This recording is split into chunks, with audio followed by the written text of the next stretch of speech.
Desmond Yarrow was 4 steps from the black Bentley when the girl put herself between him and the door. She was small enough that the wind off the lake nearly knocked her sideways, a 6-year-old in a purple parka. 2 sizes too big. The sleeves rolled up in thick cuffs so her hands could show. And her hands were moving, fast. Both of them, palms flat, pushed toward him like she was holding back a wall, only she could see. She wasn't shouting. She wasn't saying anything at all. Her mouth was working, shaping something silent and urgent, and when Desmond didn't stop walking fast enough, she reached into her coat and pulled out a small spiral notebook, the kind sold 3 for $1 at the drugstore, and she thrust it at his chest so hard the corner caught him under the ribs. He looked down. In blocky, uneven pencil letters, pressed so hard the paper had nearly torn, it said, "Don't get in the car. Bomb." The reporters on the courthouse steps behind him had been shouting his name for the better part of 10 minutes. "Mr. Yarrow, over here, Mr. Yarrow. How does it feel?" Ever since the ruling had come down in his favor, the largest commercial arbitration win of his career, 4 years of litigation resolved in one afternoon with his signature on a settlement worth more than most people would see in 10 lifetimes. He had been half a smile away from getting into the car and letting all of it wash off him with a glass of scotch on the way to the office. Now none of that mattered. He was looking at a torn scrap of notebook paper, held by a girl who had not made a single sound. His driver, Curtis Vane, had already opened the rear door and was holding it, the way he always did, with the patience of a man who had done it 10,000 times, and he glanced at Desmond now with faint irritation, the look of someone waiting for a stranger's kid to be shooed off by security. "Sir, we should get moving. The lot's clearing." Desmond raised one hand without looking at him, and something in the gesture made even the reporters go quiet for a second. He crouched. His knees cracked audibly, 61 years old and unaccustomed to concrete, and he set his briefcase down on the wet stone step beside him.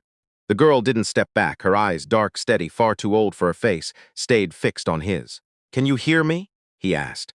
And then, watching her expression, he understood the answer before she gave it. She shook her head, once, firmly, no embarrassment in it at all, like she'd answered that question 1,000 times and had stopped finding it strange. She tapped the notebook. Then she tapped her own chest and made a motion with 2 fingers, walking them across her open palm, and pointed toward the parking structure across the street. Desmond did not know sign language. He knew, in that moment, almost nothing that mattered. But he understood watched and walked, and there, the way you understand weather before it arrives, in your skin before your mind catches up. A woman in a gray wool coat had stopped on the sidewalk nearby, staring at the scene with her phone half raised, and something about her posture, attentive, unhurried, professional, caught Desmond's eye. "Do you know ASL?" he called to her. Not sure why he expected a stranger on the street to be able to help, except that he needed someone too, and there was no time to find someone better. The woman blinked, startled to be addressed. A little. Not fluent. "Please." She came closer, crouched beside him, and signed something simple. "Hello, name?" And the girl's face changed entirely, the wariness draining into something like relief, the relief of being understood after minutes of being looked at like a nuisance. Her hands moved fast in response. "She says her name is Talia," the woman translated, slow and careful, reading the signs half a beat behind. "She says, sorry, she's going fast. She says a man was under your car 2 nights ago. She was behind the recycling bins across the lot. She sleeps there, sometimes when the shelter's full, and she watched him. He put something on the bottom of the car, the black one." Desmond followed Talia's finger. It was pointed, unmistakably, at the Bentley 8 feet away, at the small brass Y stamped into the trunk lid that he had stopped noticing years ago. Curtis Vane's hand, which had been resting easily on the open car door, went very still. "Mr. Yarrow." Curtis started. "Sir, I really think—" "Step back from the car, Curtis." "Sir, now." Desmond's voice had dropped into a register the boardroom knew and feared, flat and absolutely certain, and Curtis stepped back without another word. More out of 40 years of reflexive obedience to that tone than any understanding of why. Desmond took out his phone.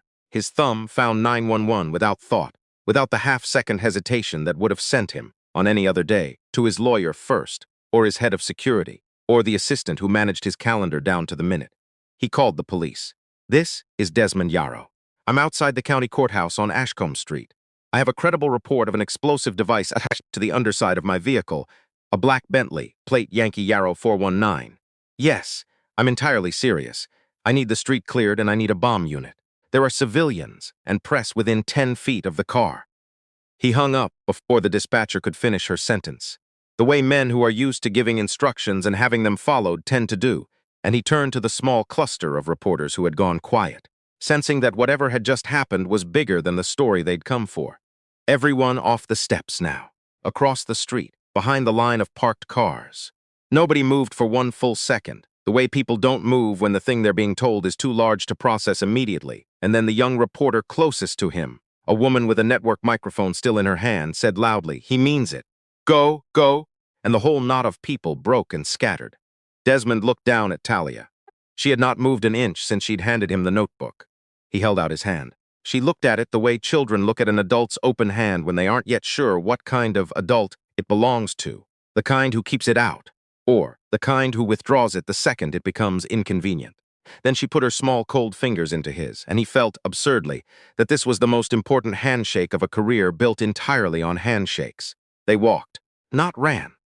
He was aware, in the strange clear-headedness that sometimes arrives in the middle of catastrophe, that running would frighten her more than the bomb itself, and she had clearly been frightened enough for one lifetime already. So they walked, steady, up the courthouse steps, past the stone lions at the top to the shelter of the third column, while behind them the street began to fill with the flashing blue and red of arriving cruisers. He crouched again at the top, turning her gently so her back was against the cold stone. "You did the right thing," he said, and then, remembering, he mimed it too, tapped his own chest, and gave a thumbs up, clumsy and untrained, and something in her face loosened at the effort of it, at being met even badly rather than not at all.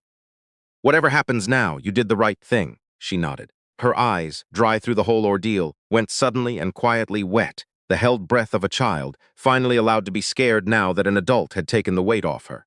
The bomb squad's truck came around the corner too fast, the way emergency vehicles always seem to, in the moment you finally need them. And Desmond watched two officers in dark tactical gear move toward the Bentley with an economy of motion that told him, even from a distance, that this was not theater.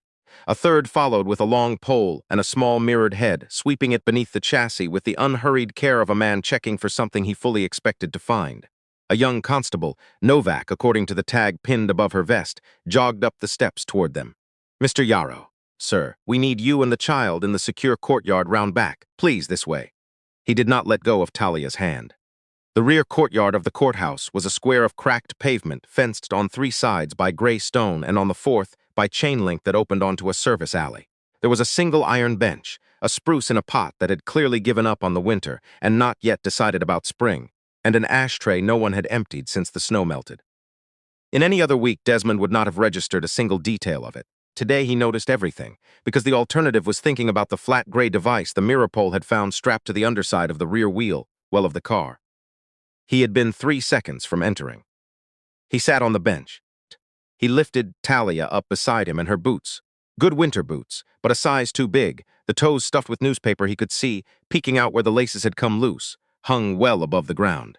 He shrugged out of his overcoat and settled it around her shoulders. It swallowed her entirely, the hem pooling past her knees, the collar rising nearly to her ears. She pulled it tight around herself with both hands, an instinct with no need for translation. Constable Novak had gone to fetch someone. She returned a few minutes later with a woman in her 50s, silver-streaked hair pulled into a low bun. A lanyard from Toronto's Deaf and Hard of Hearing Community Services swinging against her chest. A certified interpreter the department kept on a rapid call list for exactly this kind of thing, though Desmond suspected they'd never actually had to use it before. "Hi, sweetheart," the interpreter signed and said together, crouching in front of Talia with the same unhurried care Novak had shown. "My name's Sherry. I'm going to help you talk to the officer, okay? Is that all right?" Talia nodded, and something in her small shoulders came down half an inch, the relief of a language finally arriving whole instead of in fragments. "Can you tell her your full name, sweetheart?" Talia Doyle, her hand said. "How old are you, Talia?" 6. Almost 7. Novak's pen, which had not paused through the name, paused on the number, the particular stillness of someone trying hard not to feel something in front of a witness. "Talia, the man you saw under the car, can you tell us what he looked like?" "Take all the time you need," Talia thought. Her hands went still for a moment, then began again, slow and deliberate, checking each sign against the memory before she committed to it, while Sherry spoke the translation aloud in real time. He was tall, white skin, but not pink-white, more like this. She signed, touching the back of her own hand, and Sherry said, "Tan, I think she means olive-toned." He had a beard, short, brown. He wore a hat with no top, just a ring, a headband. She mimed it around her own head, black. His coveralls were gray, and on the chest here, she touched the left side of her own coat. There was a patch, red and white. It had letters, but I don't know all my letters yet. It started with A, then something round, and then a letter like a stick with a bump, like a P, but backwards a little. Novak said quietly, mostly to herself, auto repair. Was anyone with him? Sherry relayed. No, he was on a phone. He talked and talked. He said Tuesday, 3 o'clock. He said it 2 times, and he said the car with the Y. She pointed, without looking, toward where the Bentley sat cordoned off around the corner. And he laughed, but it wasn't a real laugh. And then he said something about money, half now, half later. And then he lay down and slid under the car. Novak wrote without looking at her notebook, the trained habit of an officer who has learned that watching a witness write down their own words makes the witness stop talking. Talia. This is very important. When he was on the phone, did he say a name? Who he was talking to?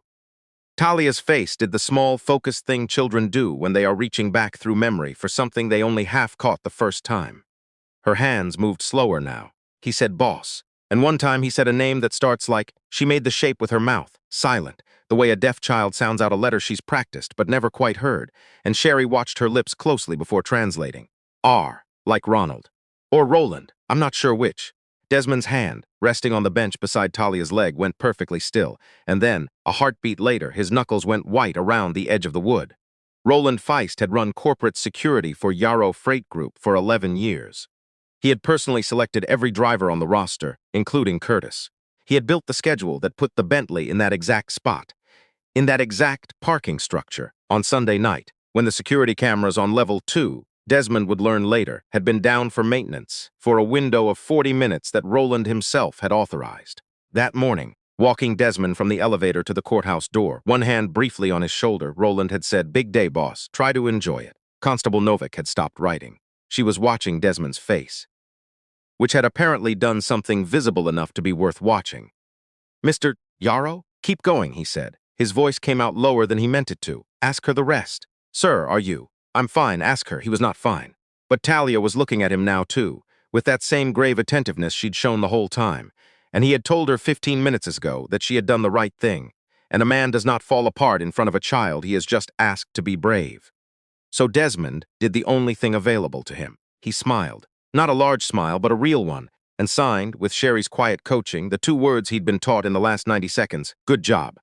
Talia told them the rest. She told them about the recycling enclosure behind the parking structure and the way its door didn't latch properly, which was why she liked it there. She told them about the streetlight across the alley that buzzed and flickered every few seconds, and that she'd counted the flickers so many nights she knew the rhythm by heart. She told them her grandmother had taught her never to come out from behind the bins when there were men in the alley after dark, and that she hadn't come out. She'd only watched, and that was different, and her grandmother would understand that it was different. She told them the man had a small tattoo on the back of his right hand, though she didn't know what it was a picture of. When Novak offered her the pen and the back of an evidence form, Talia pressed the tip of her tongue to her upper lip in concentration and drew in slow, careful lines a 5-pointed star inside a circle.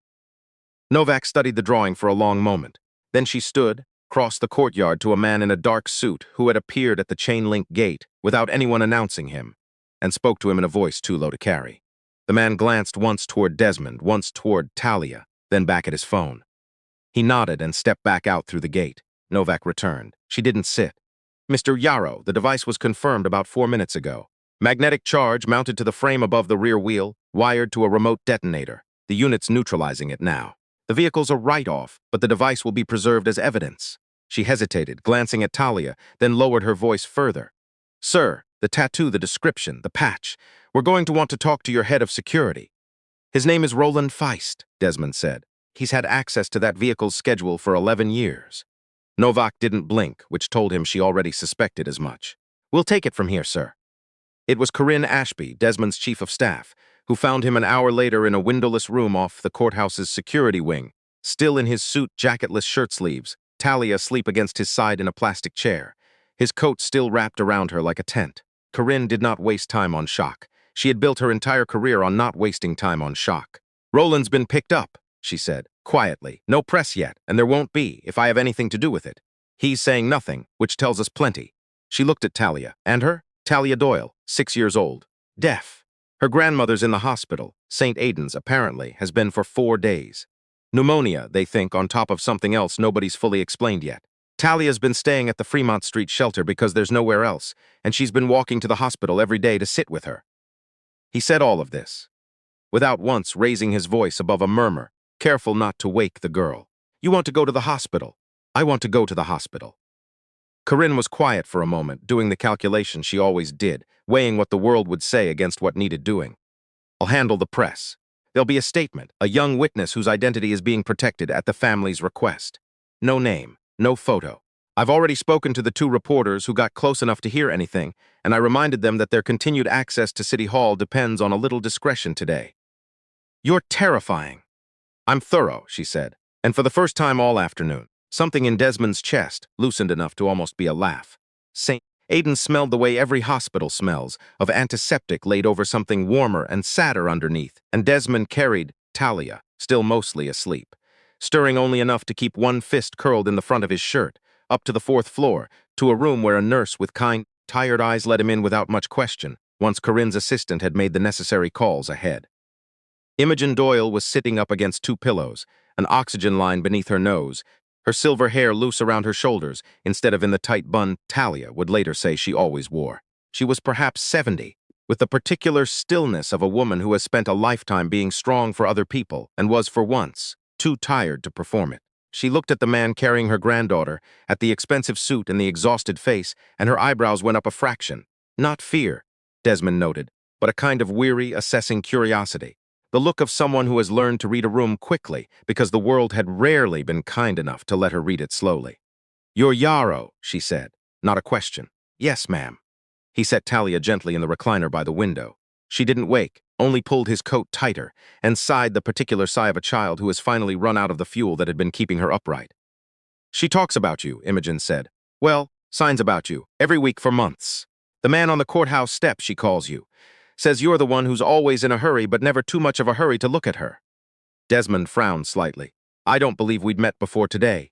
No, Imogen agreed. You wouldn't remember. It was raining back in November, cold enough that it should have been snow. I was at the bus shelter on Denholm Street with 2 bags of groceries and a bus that was 40 minutes late, and I was cold enough that I'd stopped noticing I was cold, if that makes sense to you. And a man in a very fine navy coat stopped, and without a word he took the coat off his own back and put it around my shoulders right there on the bench, and then he got into his car and drove away before I could even say thank you properly. Desmond went very still. I didn't recognize you just now, Imogen said. Not until she told me this morning on the phone with the shelter worker what you looked like, the car with the letter on it, the gray suit, and then I remembered the coat. She looked at him for a long moment. You don't remember doing it? I remember the rain, Desmond said slowly. I don't. I didn't think of it as anything. No, Imogen said, not unkindly. That's rather the point, isn't it? Silence sat between them for a while, comfortable in the way that silence sometimes is between two people who have both had a very long day. The doctor says I'm responding to the antibiotics. Imogen said, eventually, softer now. Says if I keep responding, I'll be on my feet in 2 days and out of here in 2 weeks. He wasn't using his gentle voice when he said it either. I've been a home care nurse for 30 years. I know the difference between a doctor being kind and a doctor being honest. That's good news. It is. Her eyes drifted to Talia, asleep with her cheek against the armrest, the coat pulled up nearly to her chin. I've had a long night to think, Mr. Yarrow, about the offer your Miss Ashby mentioned on the phone this morning. The house on Lark Hall. 3 bedrooms, she said, a yard, close enough to the Sinclair School for the Deaf that Talia could walk it, once she's old enough. I'd like you both to have it, Desmond said. No conditions. There are always conditions, Imogen said, whether or not a man says the word out loud. So I'm going to tell you mine, and you're going to listen, because I am too tired tonight to say any of this twice. He nodded. I'll take the house. I'm too old and too proud a woman to refuse a good thing on principle twice in one lifetime, and I spent last night imagining my granddaughter falling asleep in a room with a window that isn't 3 feet from a highway, and I decided a woman who won't give her grandchild a window out of stubbornness isn't the kind of woman I want to be. All right, but you will not make her your project. You will not put her on a stage at some gala with a plaque and a photographer and tell a room full of people in evening wear that a deaf child saved your life. You will not sell her story to a magazine. There will be no book with her face on the cover. She is going to go to school. She is going to lose mittens and forget her homework and roll her eyes at both of us by the time she's 13. And some years she may forget you entirely, because that is what children are supposed to do, and it will mean she is healthy. Not that she is ungrateful. I understand. If you want to be part of her life, you'll be part of it the way an old family friend is. You come to her birthday, you sit in the back, you do not make a speech. You'll help toward her education when the time comes, because we will need the help, and I am too proud for the wrong things, but not the right ones. You will not buy her a car when she's 16. She'll earn that herself. She'll earn it herself, Desmond repeated. And if a day ever comes when you and I disagree about what's best for her, Imogen said, her voice quiet but entirely without doubt, I will win that argument. Not because I'm right and you're wrong. Because I'm her grandmother, and you are not. You'll win, Desmond said, and meant it. Imogen studied him a moment longer, then nodded once, the small definitive nod of a deal closed. Then we have an understanding. In the recliner, Talia stirred without waking, drawing the oversized coat tighter around herself in her sleep, one small hand still curled as if it were holding something. She told me last winter about the coat, Imogen said, watching her. Long before any of this, she didn't know your name. She just knew there was a man who'd stopped in the rain for a stranger he owed nothing to.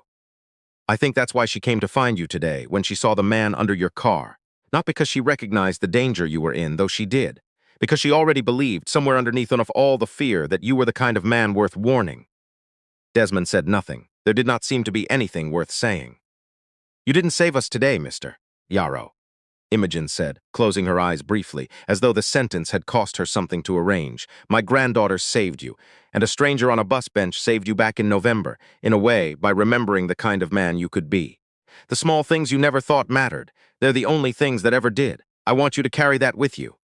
I will, Desmond said, and found, to his own quiet surprise, that his voice was not entirely steady. Good, Imogen said. Now, go find yourself a coffee. You look like a man who hasn't slept. He did not go home that night. The officers investigating Roland Feist's arrest had advised strongly against it, and Corinne had advised against it more strongly still, and in truth there was nowhere in particular he wanted to be. He slept 4 hours on a vinyl couch in the family lounge at the end of the hallway, his shoes still on, his phone face down on the low table in front of him, and woke a little after 6 to gray Toronto light coming pale and cold through the window blinds. He walked back to Imogen's room and pushed the door open an inch. She was awake, sitting up against 3 pillows, now, instead of 2. A little color returned to her face that hadn't been there the night before. Talia was still curled in the recliner, one cheek pressed to the armrest, his coat drawn up to her chin, undisturbed. A nurse had left a breakfast tray on the side table. Imogen had eaten half a piece of toast and was working through the rest of it with the deliberate patience of a woman who had decided, sometime in the night, to keep living. She saw him in the doorway and raised her eyebrows a fraction. The same gesture as the day before, an invitation rather than a question. He came in quietly and sat on the small stool someone had left beside the bed, and for a minute neither of them spoke, because it didn't seem to be required. Then Imogen said, softly enough not to wake the girl, the doctor came by at 5:30, says my lungs are tired, not finished. Says if I keep this up, I'll be walking the hallway myself by Thursday. That's very good news. It is. She looked toward the window, where the gray was just beginning, slowly and without hurry, to turn to something like gold, the particular way morning light arrives in this city, in early spring, after a long winter that had genuinely seemed, for a while, like it might not end. I meant what I said last night, Mr. Yarrow, about the boundaries. I meant it too. Good, she said. Then we needn't discuss it further. She glanced toward Talia, sleeping soundly, the small furrow of concentration even present in her rest, as though some part of her never fully stopped watching the world. She'll want to sign to you herself, once she's awake. Properly, not through poor Sherry translating. I expect you'll want to learn a bit more than good job and a thumbs up. Desmond almost smiled. I expect I will. There's a course at the community center on Denholm, Imogen said. Tuesday evenings. I could give you the number. I'd like that, Desmond said, and was faintly astonished to find that he meant this too entirely. He stood after a while, because the room needed rest more than it needed company, and he looked once more at the small shape in the recliner, before he turned for the door. The 2 big boots, the coat that dwarfed her, the fierce, ordinary, extraordinary child who had stepped in front of a stranger with nothing but a notebook and the certainty that someone ought to be warned. He thought of the courthouse steps and the palms raised against him, and the words Tuesday, 3 o'clock. And how the whole of whatever life he had left had passed, in the space of a single afternoon, through the eye of a needle held by a 6-year-old girl who had never once raised her voice, because she had never needed to. He closed the door gently behind him. In the hallway, the morning light kept coming, gray turning slowly to gold, the way it does here when a long night is, at last, finally over, and Desmond Giro stood there a moment longer than he needed to before he went to find some coffee and begin, in earnest, the rest of it. I can do that. If this story moved you today, give it a like, share it with someone across the country who could use a little hope this week, and tell us in the comments where in Canada you're watching from. Subscribe to Honest Silent Stories for more true tales of quiet courage and the small, ordinary acts of kindness that always seem to find their way back to us.